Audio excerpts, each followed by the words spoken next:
and welcome to Chatty AF, the anime feminist podcast. I'm Dee Hogan, a writer and editor for AniFem, as well as the owner of the anime blog, The Josei Next Door.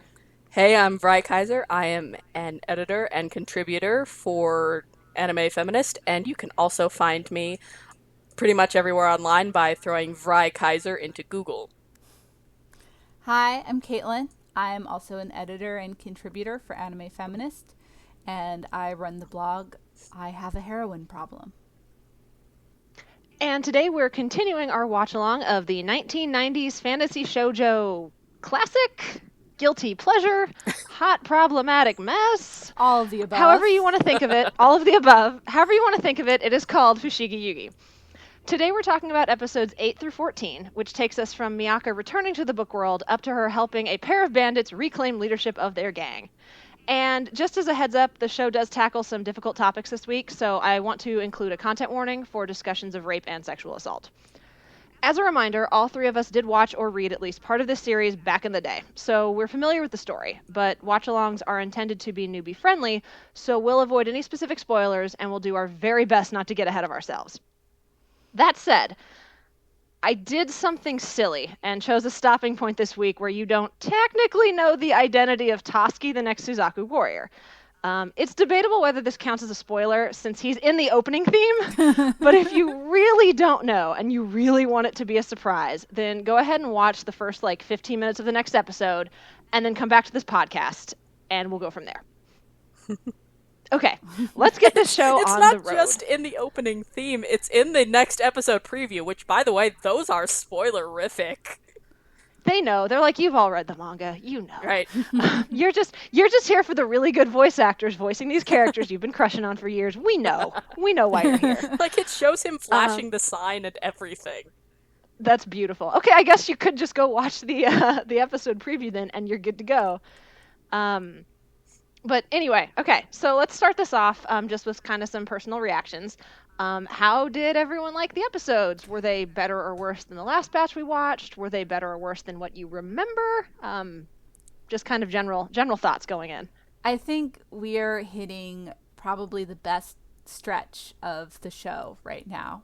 For a while, it sort of becomes a more straightforward adventure series, and honestly, with less melodrama, and that's really what I think the show does best.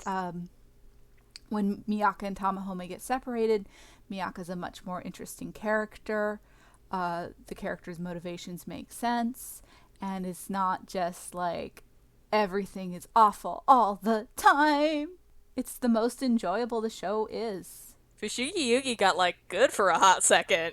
It's amazing.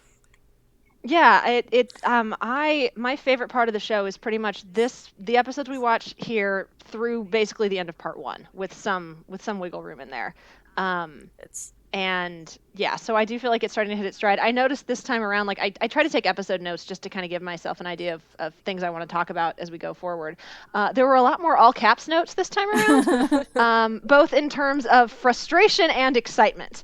So when characters would show up, I'd get all excited, and then sometimes I would yell at Miaka for things. So clearly this is the part where I start to get really invested, for better and for worse.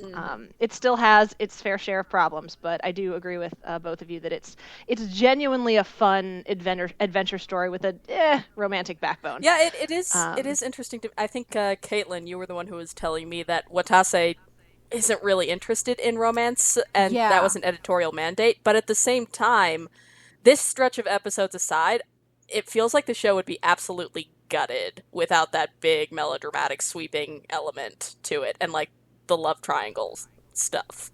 Yeah, I mean, it's clearly a major part of the structure of the show, but Uetase was really, really young when she wrote it. She was only 22 years old, and she clearly doesn't have a lot of experience with it. She talks about in the notes for Genbu Kaiden about how writing romance is a lot less interesting to her because the characters are sort of everything becomes about the other person, which is a really limited idea of romance. So I don't really know what her experience with that is in real life, but it is reflected sort of in how she writes Miaka and Tamahome in Fushigi Yugi, although Genbukaiden is better about that. It really is. But this isn't about Genbukaiden, it's about the original. Someday that adaptation will come. Yeah. Yeah, you start to see in these early episodes, especially this first little early block we get, which I think, like, again, I really like this stretch, but those first two, there's a lot of frustration in them, especially because, like, Miaka gets back to the book world, and she and Tamahome start to become kind of a fusion of love, and that's unfortunate. But it turns out being 3 months away will make you decide you are madly in love with the person. So it is, like, on the one hand kind of neat because I'm used to anime where they never actually get to characters who want to hug and kiss each other on screen. They just, like, vaguely blush at each other until episode 25. So that's kind of nice, but then also, good God, what do you talk about when you're not talking about how much you love each other?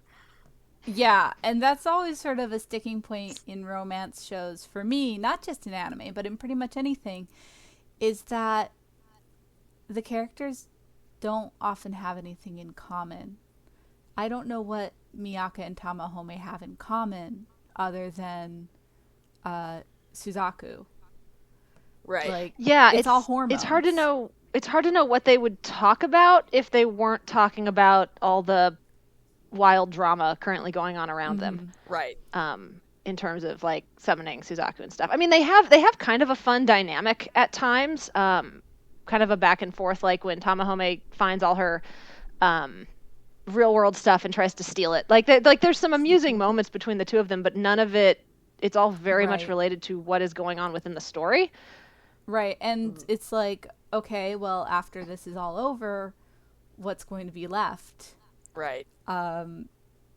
Like the fact that they're from different eras of different nations, and no, this show does not think about these things.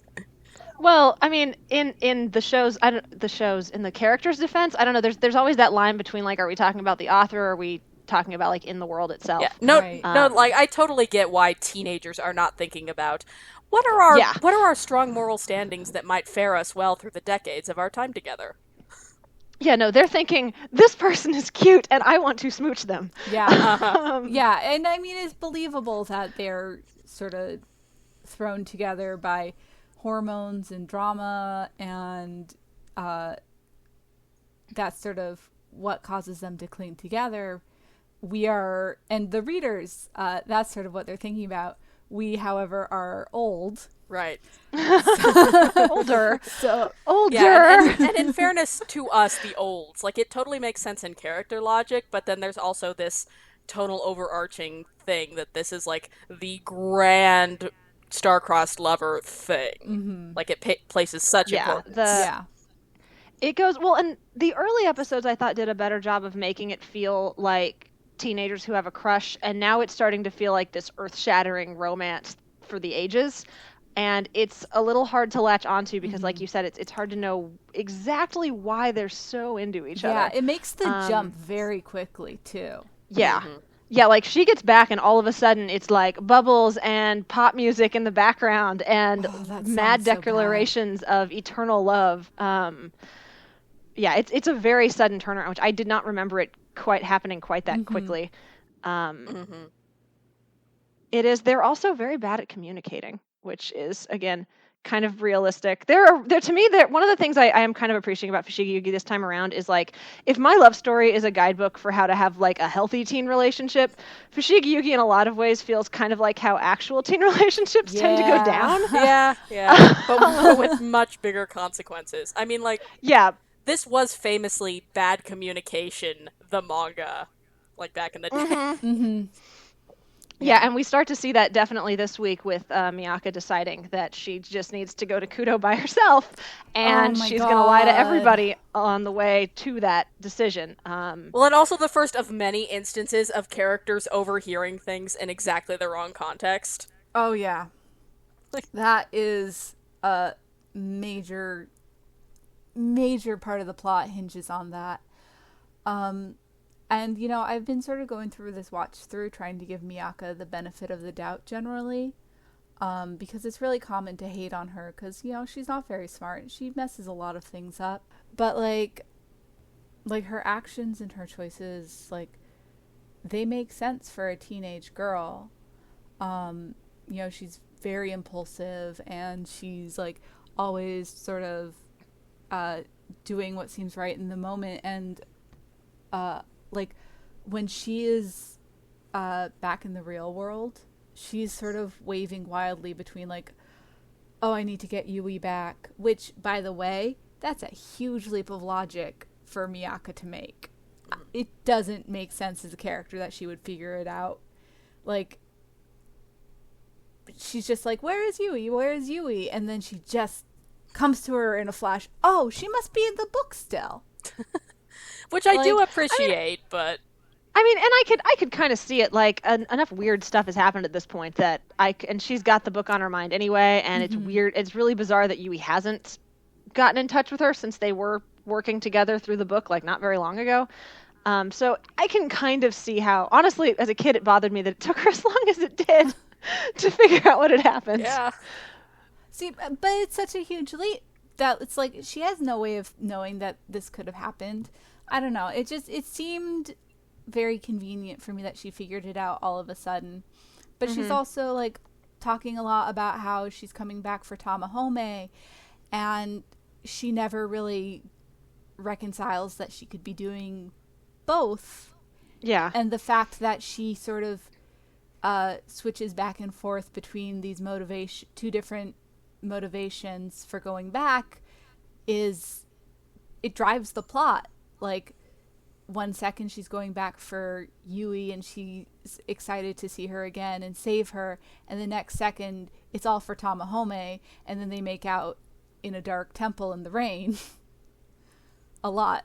For an uncomfortably long amount of time. At least there are no slurping sounds. Oh, no, thank God. It's not gross spit drool anime makeouts. It's no. That? I had forgotten. I'd kind of remembered that scene lasts for a while, and I think it used to bug me because it felt like they were just killing time. But watching it again, I was like, no, I feel exactly as uncomfortable as Yui feels right now. This is pretty solid pacing, all things considered. Yeah, but I don't think, like, the question is it effective because it was intended to be like, this is an uncomfortably long time for Yui to sit there and watch while her friends make out? Or are they just saving? Is it just budget saving, and it's actually supposed to be really, like, romantic? And I think it's the latter. It's just sort of fun to think of it the first way. Can't it be both? I think it's like the question of why did Miaka go back into the book? It can be both. I do think, like, that scene did actually have pretty good atmosphere with the rain and the lighting, the music. I'm a sucker for music box backgrounds too. So that was well done. Yeah, well, gosh, the music box, that's going to be important later. But yeah, no, I made note of the music box for sure. Yeah, one of the things I do kind of like is frustrating is I really dislike love triangles, and it feels like Watase's kind of go-to in most of her stories because I think she's just not quite sure how to make... I feel like she approaches romance like you would approach a sports story or a shonen. Like, there's got to be a rival, right? Otherwise, nothing important can happen. Yeah, it's so she does a lot of as much as I tend to flinch at love triangles in general. I do think that what we see with Miaka here, and kind of keeping with our talk last week about the book being like this big, almost grand metaphor for like teen anxieties, it is not a terrible representation of the struggle to balance romance with friendship that I think a lot of people start to fight with in high school, and responsibilities. Romance, friendship, like your social relationships and the different kinds, and then like you have these new responsibilities and trying to figure out how you juggle all of that. It just happens to get real dramatic in this case. For sure. I do think that having Yui have like declare that she's in love with Tamahome is, on the one hand, yeah, teens, but also it's the weakest part when there was plenty of conflict to drive that otherwise. Yeah. It's so contrived. it feels more like an excuse. Like she's just mad at Miaka and she knows that this is something important to her. So she's like, well, fine. I guess I'm just going to take that from you. Yeah, I mean, Right. that seems the logical reaction, but also the anime decides to have those moments where she, blurrily with a Gaussian frame remembers that time he looked at her that once. Yeah. Oh yeah. Like she definitely thinks he's cute. Like yeah, she's definitely into him. Like big time. And she was from the start. Yeah, Yui's a really interesting character. I sort of go back and forth on her because they definitely do put a lot of weight on how she's just like, she really just wants Tamahome's hot body. And I don't, like, she doesn't know him well enough to, like, really actually be in love with him. But he's cute and he saved them from bandits. So she wants him. Yeah, and it makes me so depressed because to me, this series, this stretch of episodes anyway, is a lot kinder to Yui than I remember. We're gonna put a pin in that and come back to that in later episodes. Yeah, I think we probably will. I'll be curious. I'll be curious if my memory is wrong on that front or not, though. So we'll see. Yeah, but for the most part, I really appreciated how much Miaka stands up for the seriousness of the trauma Yui underwent in this episode. Yeah. And, and that deserves so much more introspection, but after the reveal, the anime seems to default and shunt a lot of that to, oh, well, that's what caused her to decide to be evil, was her deep trauma over being assaulted and gaslit, by the way. But it shunts a lot of that into, oh, she wants Tamahome. Yeah, and I mean, like, things get really, really raw with Yui. Like, I think some of the series, I don't want to say best moments because they're actually, like, really, really uncomfortable, but some of the series' most effective moments happen with Yui in these few episodes.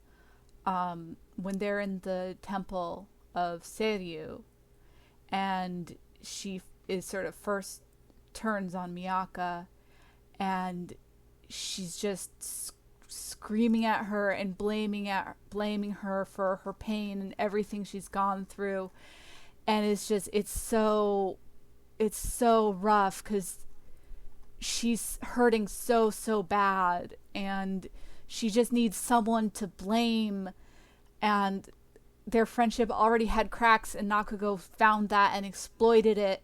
And it's just, it hurt to see, like, I didn't love the way they talked to each other in those first few episodes. I think Yui was really rude and unnecessarily so to Miaka. Yeah. Although I think that kind of coalesces here into more of like a joking, teasing kind of relationship when they're talking about going to high school and seeing who can get a boyfriend first. Like, yeah, it sells that better as just their dynamic. Yeah, but it's, like when she's holding Miaka by the hair and crying and it's all in this tight close-up, like, it hurt. And she was so excited about Miaka coming back. Yeah, but she just happened to be in the wrong place in the wrong time. And she'd already been gaslit, as Vrai pointed out. Nakago has been gaslighting her for months. Yeah, and I wish that these episodes went into that more, because it mentions that, like, he's been telling her for months that she's been forgotten and all of that. But but there are clearly so many other factors to this, because Yui makes the jump to, I'm cool with my friend dying real fast, and it seems, as an adult, it seems clear that, like, clearly Nakago is still working on her and making this very possible while pretending to be her servant, but the anime never really hits on that either. Yeah. No, that's one of my, like, I really think, as far as, I think it's really difficult to talk about rape in fiction in general. And I think in the realm of shoujo, where not that many years before this came out, you had a series like Please Save My Earth, where an explicit rape is the starting point for the central romance. I hate that series. We won't get into that, but I feel like it's important to kind of use that as kind of an example of another very popular series that was not super before that. It is a relief to see a series treating rape as a traumatic, terrible event, because it is. And I think as far as that goes, I do think these episodes handle it handle it remarkably well. Like, it's not sensationalized. You hear it and it's very raw. Oh God, It's really hard to listen to, but they don't. But they make a point of not showing it, which I think is important. My only the only thing about it that kind of bugged me is it very quickly, and they try to show you Yui, like later, like with Tamahome, which is another very raw scene where she finds out that they know, and she gets and she just kind of collapses. But they do kind of use it as a springboard for Miyaka's growth, and I am not 100% sure how comfortable I am with that. Yeah, and like I said, we're going to have to talk about this as the episodes go on, but there's even already a little bit of an inclination of, if a woman is raped, it ruins her. Yeah. Well, and here's kind of an interesting thing, and again, we'll be able to get into this more later as well. With these episodes in particular, very much I think that is the way Yui feels about it, but the characters around her don't. They just feel bad for her. It's not like they're like, "Oh, you've been sullied" or something awful like that. Like, they're very sympathetic. Miyaka is horrified. Tamahome like wants to help her and doesn't know what to do.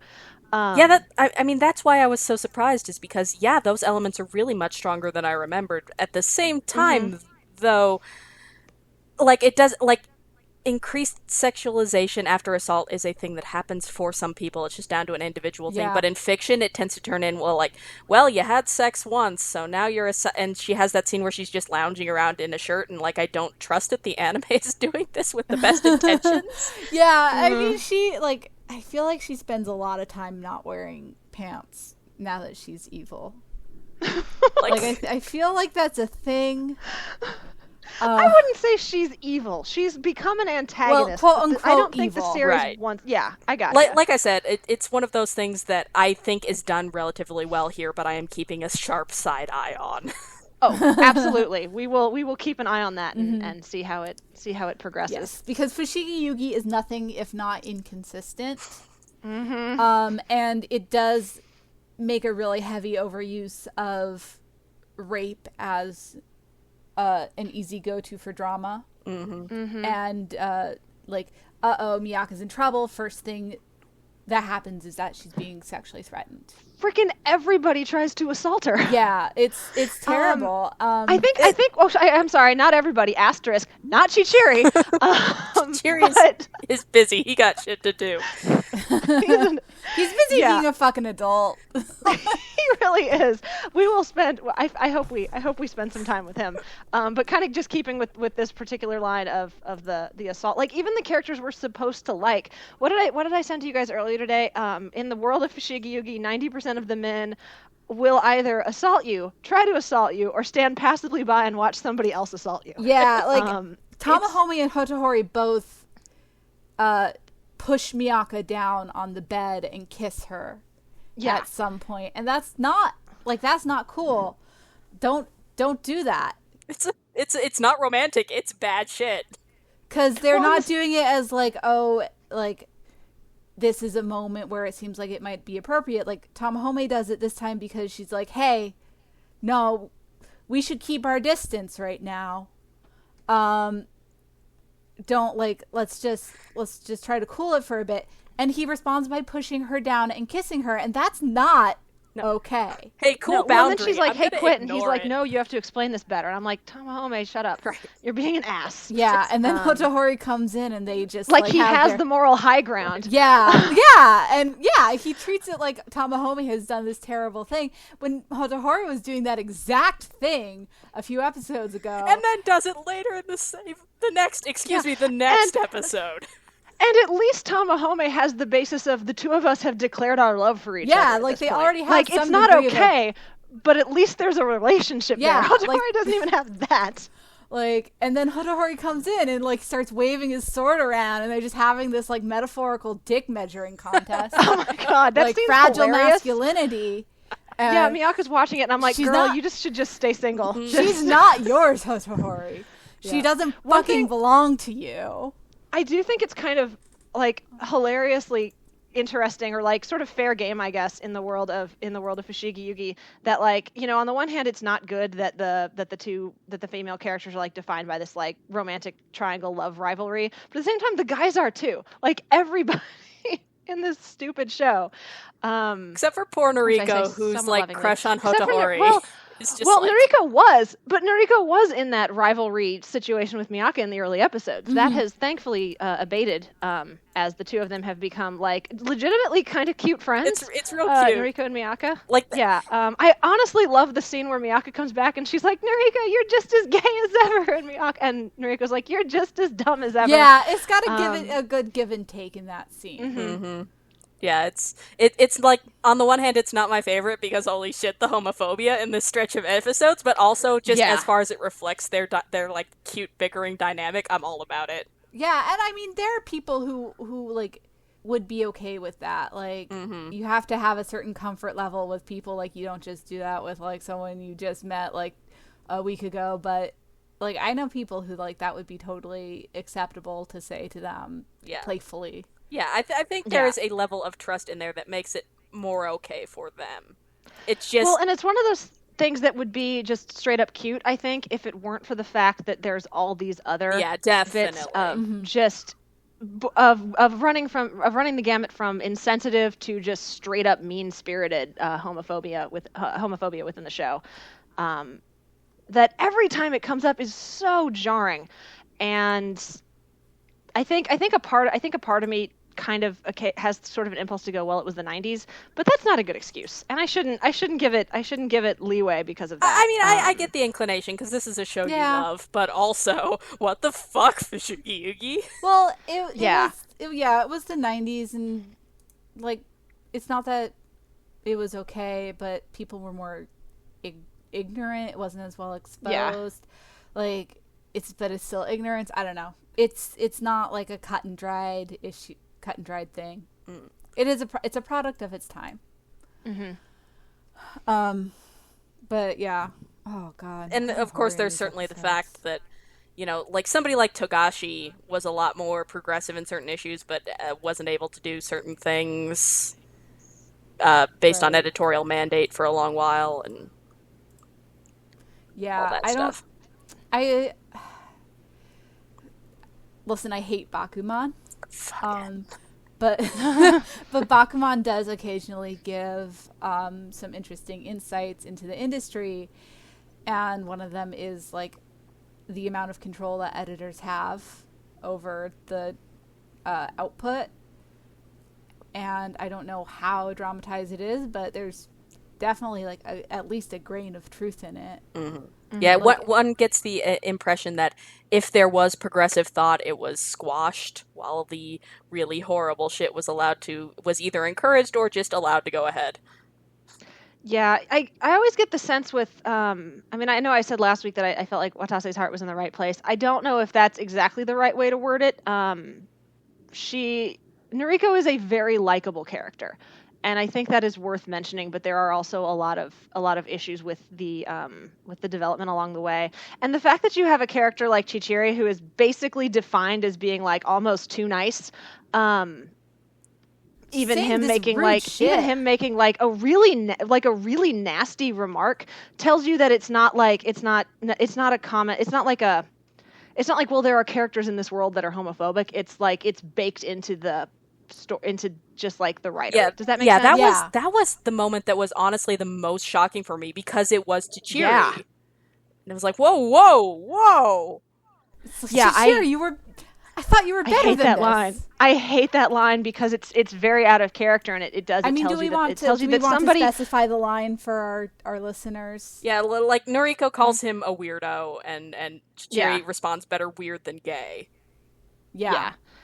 In the dub, he says, "Hey, I'll be weird and you'll be gay." How's that? Like, which is so much a better line. The dub softens a few things, which I think is really interesting. Like because the dub came out a little bit after the anime, so there's a little bit of a time gap there as well. It was when dubs took a couple of years to get made. And it does kind of feel like with some of the changes they made, it kind of feels like there was a conscious decision on somebody's part to make it a little more sensitive without like, because I mean, at a certain point, there's only so much you can do. But like the scene when like when Miaka finds out Nuriko was assigned male at birth, there's the dub straight up changes one of the lines because Miyaka's like, wait, you're a dude, but you're in love with Hotohori, and in the sub, Nuriko says something like, I've forsaken the path of manliness for love, or something like that, which is a weird line that kind of goes into that idea that like sexuality and gender are the same thing, that Fushigi Yugi has an ongoing problem with. But in the dub, Nuriko says, I think the line is just like, sex doesn't matter where love is involved. I like Nuriko so much. Which is good. But it's much better. And clearly somebody looked at that and went, okay, we're just gonna make Nuriko gay and it's gonna be all right. Essentially was a decision that I feel like was made with that dub change. Right. Because I mean, the video game also does a much better job of handling that whole scene and their relationship. And Nuriko doesn't get crapped on for being genderqueer or trans, or I think there's some flexibility in how you interpret Nuriko. Yeah, well, but they don't get. That's one area where I will give a little bit of credit for trying, but not as far along, because trans rights have come along so far so fast. Yeah, and not just very rights, true, but like how people understand it and even know that it's a thing. Yeah, that's a case where I'll give credit for the attempt, and then there's stuff like, I'm pretty sure that the weird, awful shit between Nakago and Tamahome is because Watase thinks it's hot. Like, there are multiple author notes, this I do recall, where she, like, quietly tries to nudge people into making dojin of them. But oh yeah, Watase loves her dojin. But then also, like, you done made a scary bisexual villain, is what you did. Yeah, he's very. We get that one scene where he grabs Tamahome's chin, and you're like, and he says something like, "I like you," and I'm like, "Oh no!" Like it's very concerning. And then Tamahome just sasses him and gets slapped. Yeah, this is entirely, you're a Fujoshi, and you thought it would be fun to put this in here, and you didn't think at all about how it affects real people. Yeah, as kind of a fun fact, I believe I read this in an interview somewhere. Watase's favorite non-canonical ship is Tamahome Tatsuki. So really? Make of that what you will as we move forward in the story. Yes. Interesting. I never thought of that one. She likes that one. When the obvious answer is Tatsuki Koji, because it's really the best ship in the entire show. It's very good. They admire one another platonically. Oh, okay. I should share this with our listeners. So I've been you can find translations of several of the light novels online via an old ass Angel Fire website. If you want to go searching for those, it's great. They're in like multicolors, and it's very early 2000s internet. But I was rereading the Tatsuki one kind of in preparation for this podcast, and it's bad. First of all, there's a lot of there's a really cool spunky female character in it, but it's got a lot of sexual predator villains who are also gay this time. So, and then there's so much no homoing between Tatsuki and Koji. There's a scene that I shared with Caitlin and Vrai before we did the cast, where it's basically like they look deeply into each other's eyes, and Koji's like, I'll take as many scars for you as you want. I'll follow you anywhere. I admire you. And then it's like, I mean, platonically, you're as a leader, as a friend. No homo. Like, can you no homo any harder than that? It's I'm like, come on, just clearly you want to lean into this light novel. Just lean into it. Let it happen. They're separated for the series. It's fine. Yeah, it's all good. They're fun. Should we go on to talking about the new characters that we get to meet this week? Or should we go back so that Caitlin can yell about Hotohori some more? No, let's yell about Hotohori. Let's yell about Hotohori, because the way he behaves in these episodes is just absolutely inexcusable. Yeah. Let's start with the episode that I like to call the adults frantically try to keep the teenagers from starting international incidents, which is so Miaka runs off to Kudo. which is a bad decision, but I will give her. I finally this watch through. I think I finally understood the logic behind it, which is she hears you need to be more responsible, and she takes that to mean I need to do everything on my own, which is definitely a high school thing. I feel. What were you gonna say? It's so much less responsible because Miaka, is. Millions of people are depending on you.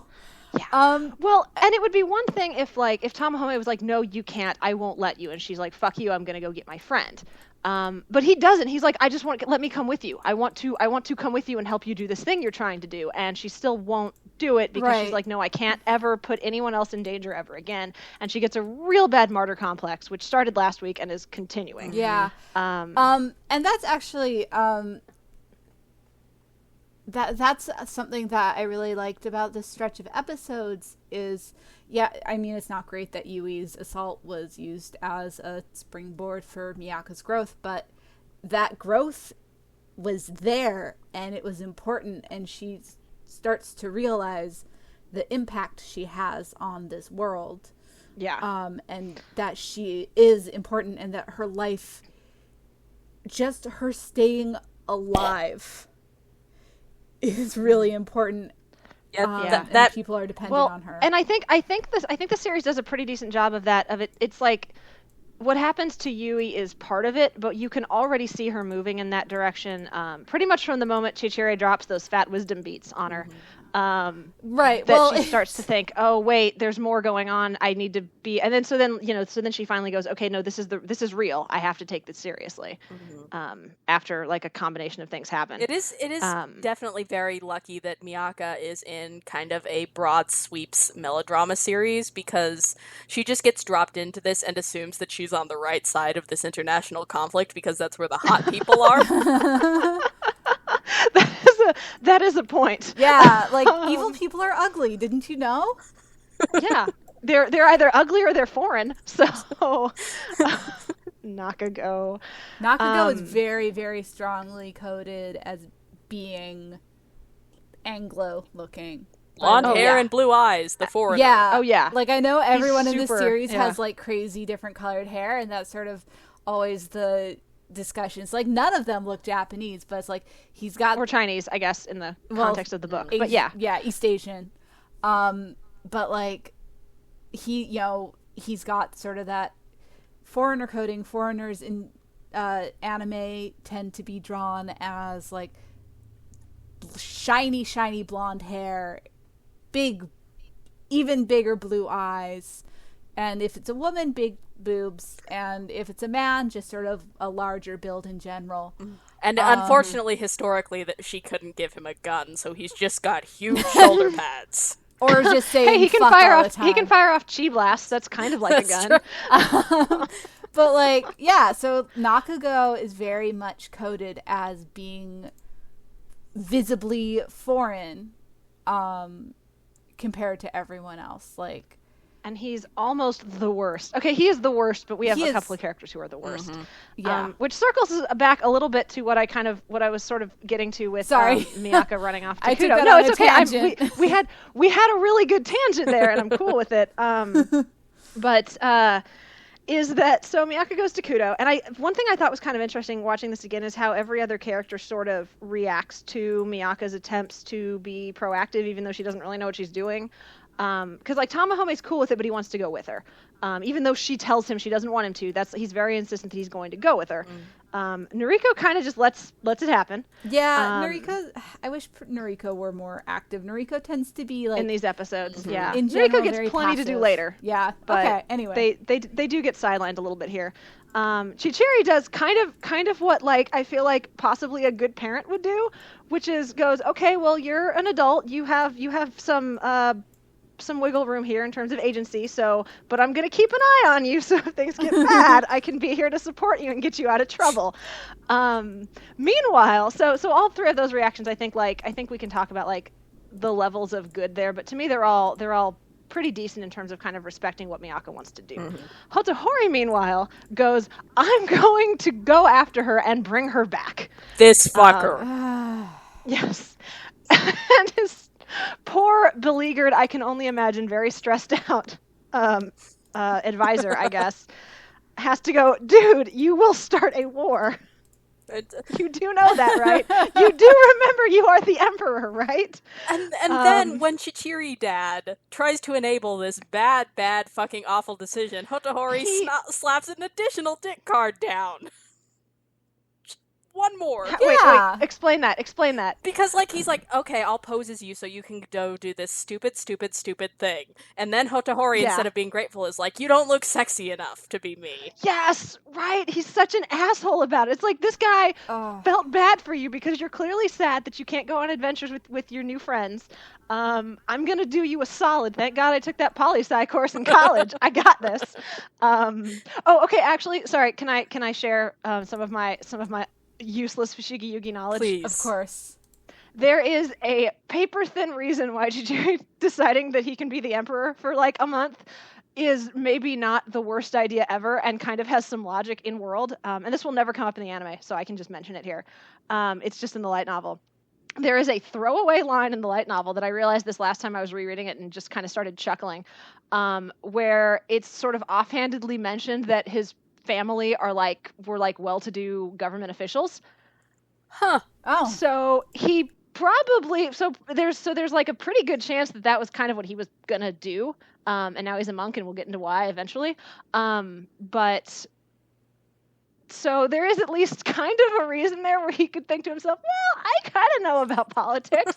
I can probably do this. I am a fucking adult, which is more than I can say about this asshole. I'm not going to run off to another country and possibly start a war because of my feelings. Yeah, and for context for our listeners, because this is never actually mentioned in this series, Chichiri is 24 years old. Yeah, that never comes up in the series itself. It's kind of hinted at based on like how much time has passed between some other stuff you find out later. But yeah, he is 24. He is an adult, like significantly Nakago so. Is older too. He's in his 20s. Yeah. Yeah, like quote unquote older. But other than them, like the Hotohori is the oldest character, and he is. Actually, I think Nuriko's a year older than Hotohori. No, don't quote me on that. I think Nuriko's 19. They're the same age. I think. Okay. Okay, yeah, and there's a couple characters later who are older, but Chichiri is like noticeably older than them, and you can tell by the way he acts. Anyway, because these are children, these are dumb children with the fate of millions of lives in their hands. The good news, team, is he has been training for 3 years for this, and I'm not joking. Again, in the light novel, this isn't in the anime. I can talk about it. His training under Taitsukun is basically following a nyan around as she keeps getting into trouble, and he keeps rescuing her. So he is prepared.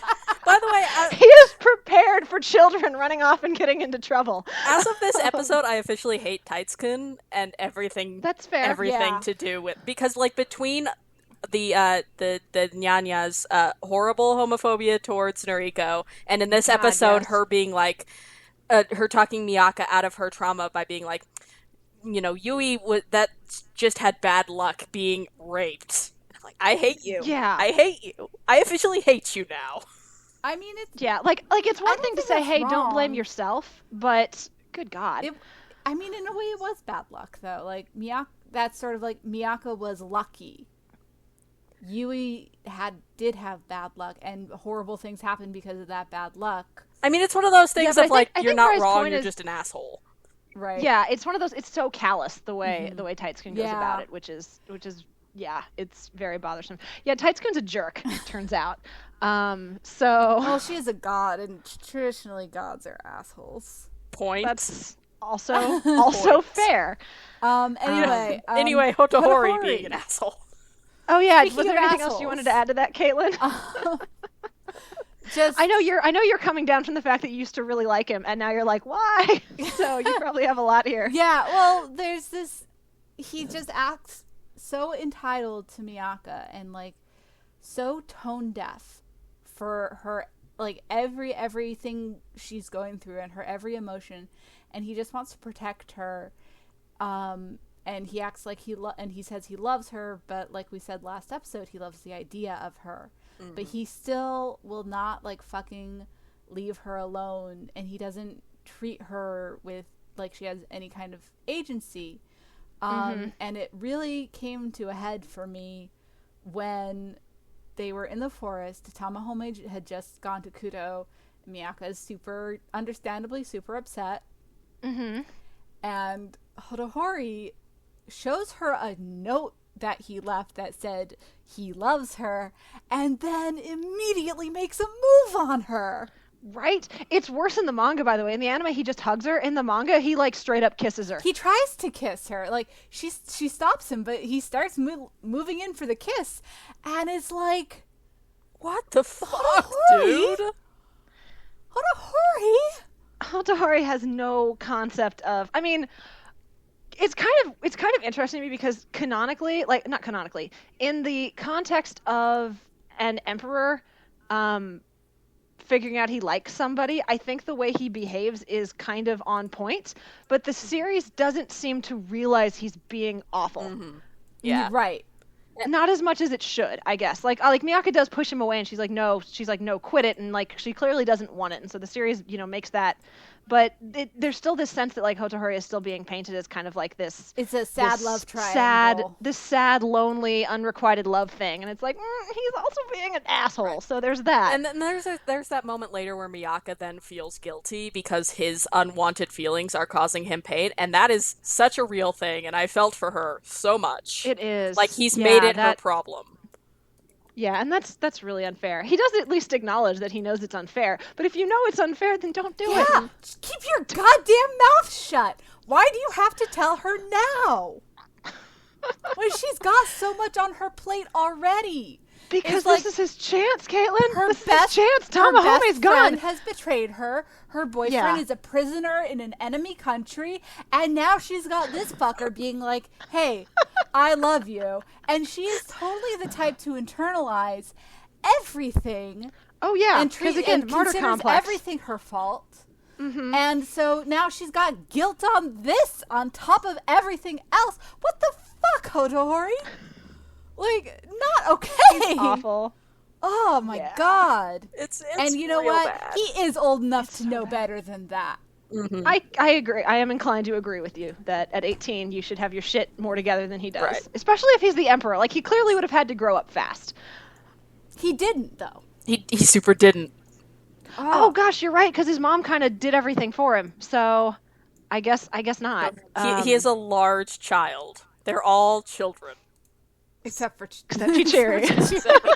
and also, like, kudos to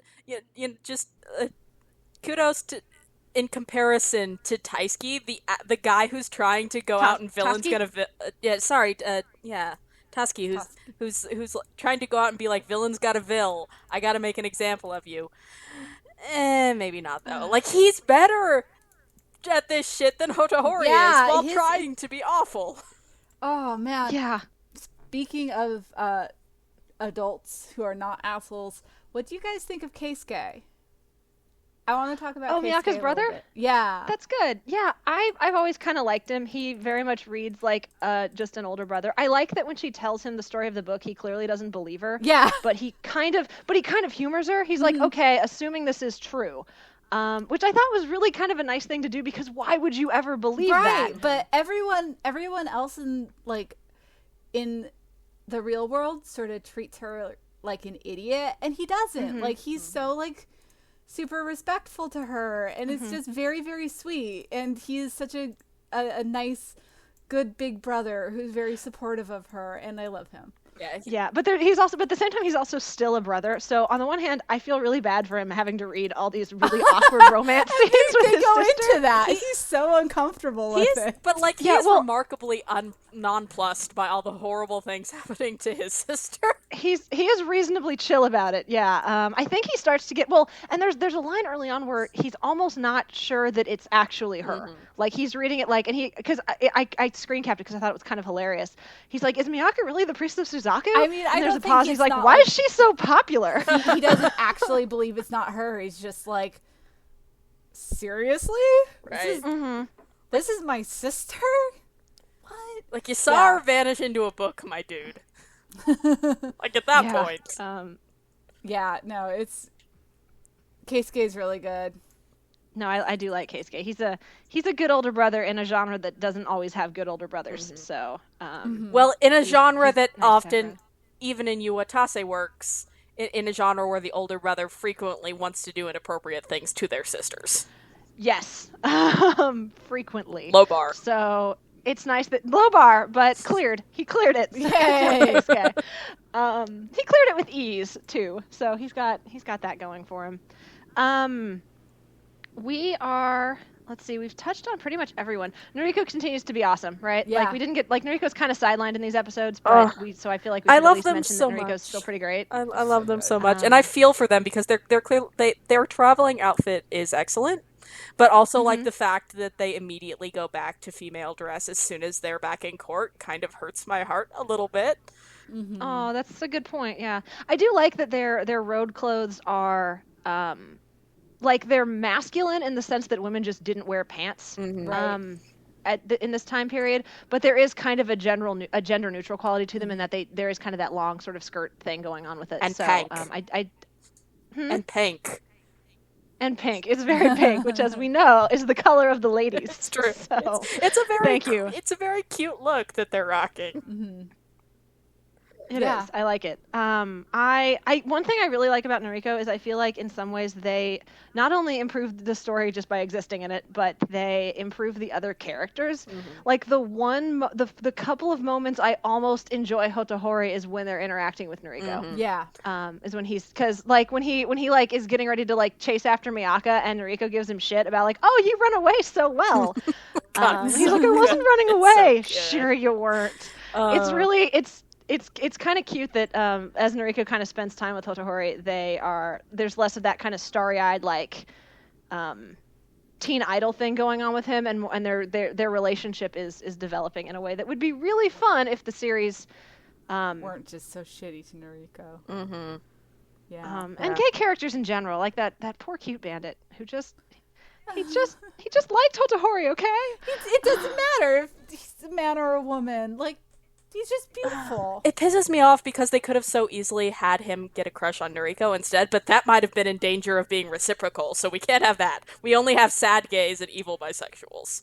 I mean, so far there was I mentioned this in the chat, but there was a shrine for that character back in the day, before probably some of you listeners were born, when the internet was made up largely of fan-maintained pages. Yeah, I remember that. Individual characters. And there was a whole page for him. Did you find it through the Anime Web Turnpike? Oh God, maybe. That's highly likely. I was neck deep in the Fushigi fandom, so I had a lot of links getting thrown at me for a while there. That to me, the way fandoms interpret works is always interesting. And in light of just kind of how neck deep I was in Fushigi Yugi, and I think I mentioned this to you guys in one of our chats too. My memory of this series is such a jumble of multiple translations, the video game, the light novels, the manga versus the anime, and then also on top of that, like fan fiction and fandom kind of headcanons. So there's a lot of stuff I'd kind of just forgotten about, like the fact that the series is so mean to like queer folks in general, kind of casually so. And part of it is like with this, like I remember this bandit, and and again, part of it was just the time period, but there was that sense of I don't remember anyone looking at it and going, oh, this is like lol gay panic, it's so shitty. People just looked at it like, oh, he's so cute, he needs a boyfriend, it's too bad Hotohori doesn't like guys. And it's very interesting to me, that kind of like almost inherent softening that you sometimes do when you really like a product or a show or something. And also maybe just like the way people looked at media in general, 10 years ago-ish, and then some, versus nowadays. Yeah, it's definitely...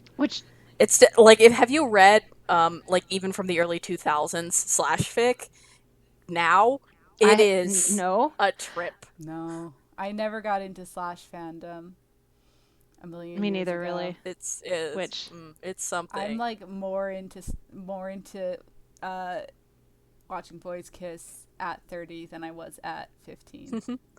Well, it's just No, so I didn't bat an Go ahead. I didn't bat an eye at it then, of course, because I was a dumb small children. But there's so much about the tragedy of being gay, or like the big central point around so many stories about prejudice and coming out, and this martyring effect that is about like casting it basically as a melodrama rather than any kind of real world thing, and it's just very interesting. Because like this sense of not only do none of you know what sex is, but also you've never met an actual gay person. This is third hand, isn't it?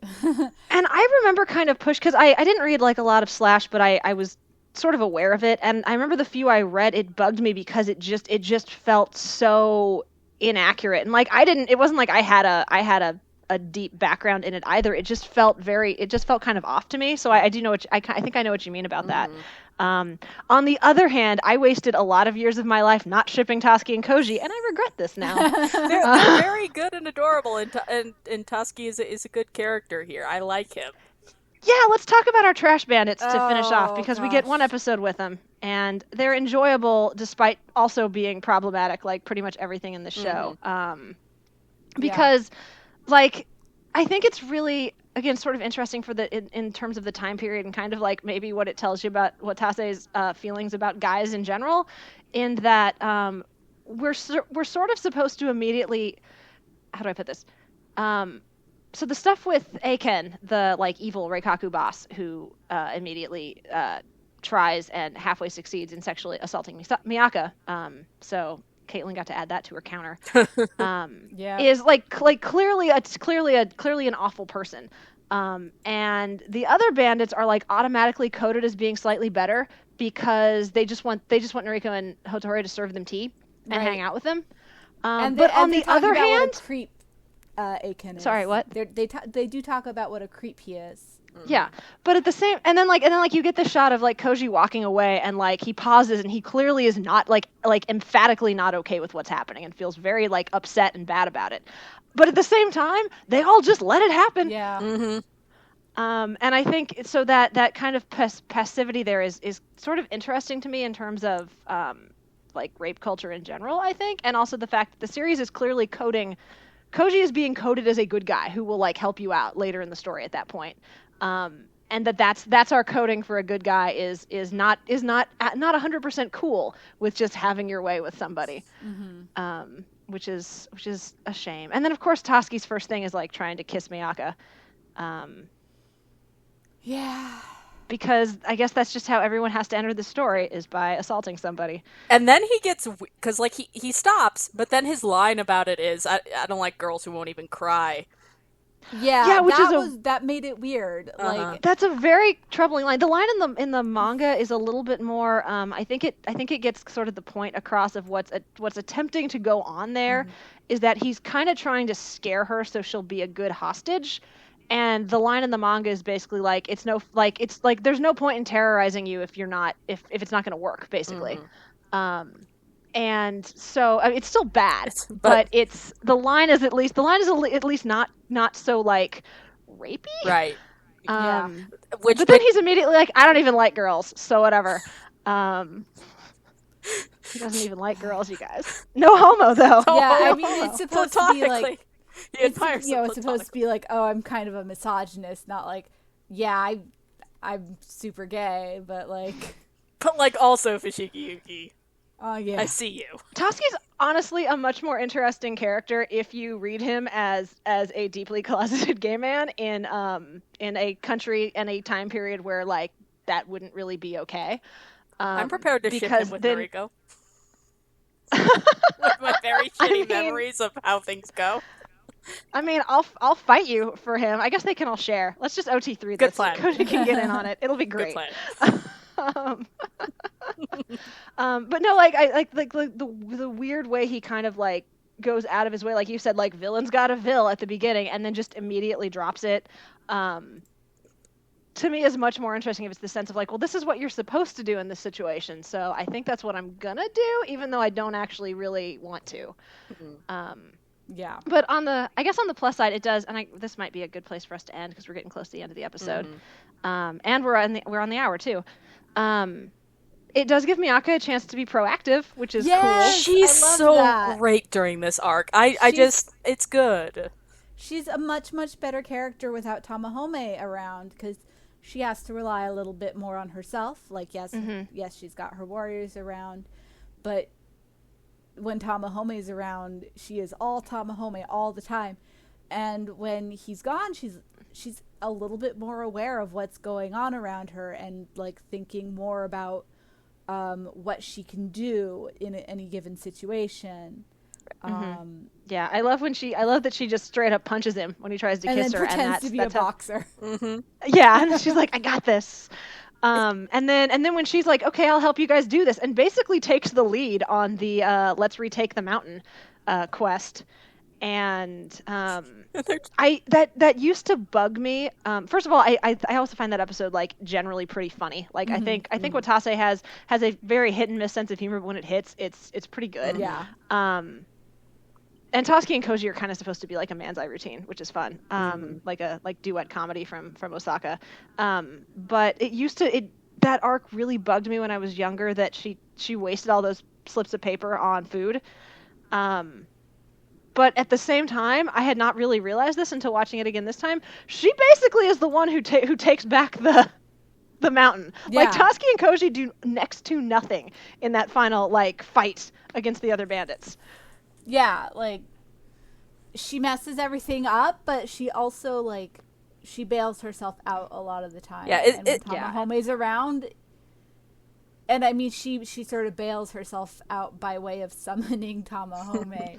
Which was smart, like going, hey, this would be a good thing to call to the battlefield. I'm not sure if she was thinking of it in those terms. I don't think she was thinking about that. But I think she just thought it would be nice to see him again, but I mean, she did end up saving the day, sort of, you know, accidentally. And I think it's the best balance, like one of the best moments in the series that balances her foibles with her ability to have agency and be well-meaning and to act within the logic of what can she do. And to kind of have more charisma than I think I give her credit for, because like Toski and Koji really are like, yeah, we'll follow this kid we just met. Let's do this. She can be on our team. She's very spunky and even when she misses Tamahome at the end there, it feels like an end point after she's already done that, and then is feeling her feelings as downtime, and it feels less soul-sucking and plot-eating, and it works okay. If only we could have had this Miaka for the entire series. Yeah. Extremely true. I am curious. I continue to like her more than I thought, and I'm very curious to see if that continues, or if there is a particular point where I'm like, can't do it anymore, guys. She's a bad character now. So we'll see how that goes as we go forward, I guess. Which might be a good segue into our outro. Y'all, is there anything else you guys wanted to talk about today, or? I mean, we didn't talk about the plot device children, but I'm sure there'll be an opportunity in the future. Oh, Tamahome's family. Yeah. We'll talk about them later. Tamahome is perfect now, you guys. Oh, God. He doesn't need money just to support himself. That would be selfish. He should save villages for the exposure. Sorry. That was all I could think when I got mad at him. Badly written, we will have time. Emotionally manipulative anime children is, it's a thing. They're adorable, and now we know why he's not greedy. He just loves his family, and it's fine. He's perfect now. But yeah, we will definitely have time to talk about them later. So yeah, if we feel like we hit the main points, I think we're good for this week. Okay, cool. All right. Then, folks at home, that is going to do it for today's Watch Along podcast. If you are following along with us, our next Fushigi Yugi podcast will cover episodes 15 through 20, just 6 this time. So brace yourselves for more road trip adventures and some serious shit hitting several large fans. Yay! If you enjoyed this episode of Chatty AF, and we hope you did, it would be great if you could tell your friends or leave a nice review for us on iTunes. And if you really enjoyed this episode of Chatty AF, it would be even better if you could consider tossing $1 or more to our Patreon each month. Your support really does go a long way towards making Anime Feminist happen, both in print and in your earbuds. If you're interested in more from the team and our contributors, please check us out at www.animefeminist.com. We're also on Facebook at AnimeFem, on Tumblr at AnimeFeminist, and on Twitter at AnimeFeminist. And that's all I got. Thanks for listening, Andy Fam. Be sure to hit us with your piping hot takes in the comments, and we will catch you all next time. Hey, thank you. See you later. Take care.